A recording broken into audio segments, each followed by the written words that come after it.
చివరికి ప్రాసెసింగ్ కానీ ఈ ప్లాంట్లన్నీ కూడా చంద్రబాబు నాయుడు గారి సానుభూతి పరులకే ఇవన్నీ కూడా ఉండడం ఈ రాష్ట్రంలో రైతాంగం చేసుకున్న కర్మ. అంటే ఇవాళ పరిస్థితి రాష్ట్రంలో ఎలా ఉంది అని అంటే వాళ్ళు ఎలా కావాలి అని అంటే అలా నడుపుతా ఉన్నారు. సీడు కొనేటప్పుడు సీడు రేటు ఎంతో వాళ్ళే నిర్దేశిస్తారు. ఫీడ్ కొనేటప్పుడు ఫీడ్ రేట్ ఎంతో కూడా వాళ్ళే నిర్దేశిస్తారు.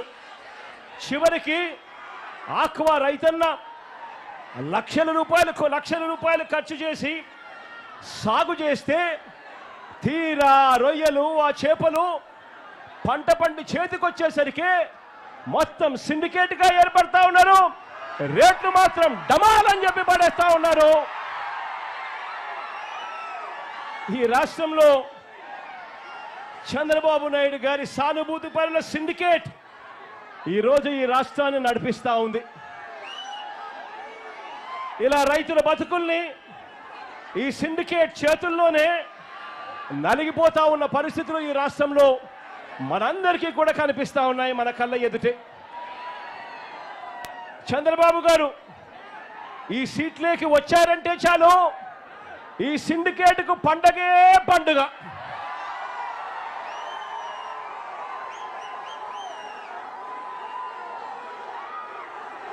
మన రైతన్నకు మాత్రం కన్నీళ్ళే కన్నీళ్ళు.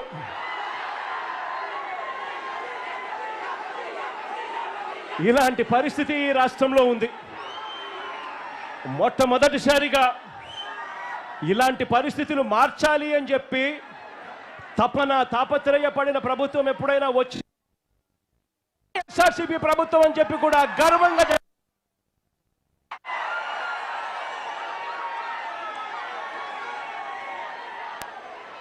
మన పాలన ఎలా జరిగిందో కాస్త గుర్తు చేస్తాను.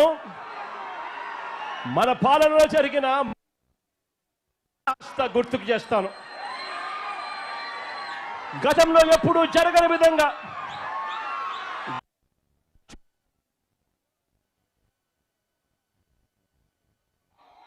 2020 ఆగస్టులో మన ప్రభుత్వం ఏకంగా చట్టమే తీసుకొచ్చింది.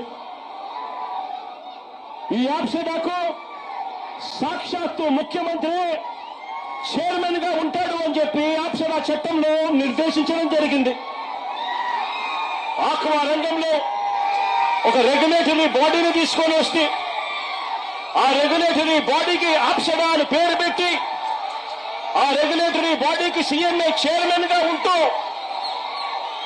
సీడ్ రేట్లు, ఫీడ్ రేట్లు, మందుల రేట్లు, ప్రాసెసింగ్, కొనుగోలు ధరలు, మార్కెటింగ్, వీటిలో ఎక్కడ ఏ సమస్య వచ్చినా కూడా రైతాంగానికి వేరుగా తోడుగా ఉండేది ముఖ్యమంత్రి ఉంటాడు అని చెప్పి యాప్షెడా చట్టం ద్వారా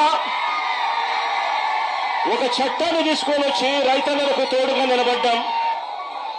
కానీ ఈరోజు ఏం జరుగుతా ఉంది?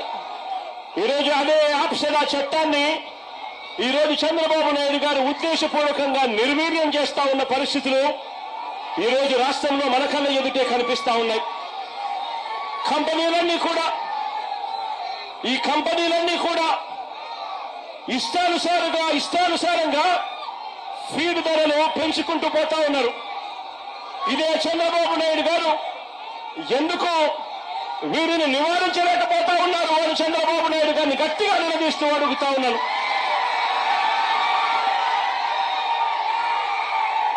కేవలం 4 నెలల కాలంలోనే అంటే మొన్న ఫిబ్రవరిలో ఒకసారి రేటు పెంచారు. ఆ తర్వాత మరోసారి మళ్ళీ జూన్ వచ్చేసరికి 4 నెలల తిరక్క మునిపే మళ్ళీ ఒకసారి రేటు పెంచారు. ఏకంగా కేజీకి 14 రూపాయల నుంచి 16 రూపాయలు ఫీడ్ రేట్లు ఎడాపెడా పెంచుకుంటూ పోయారు.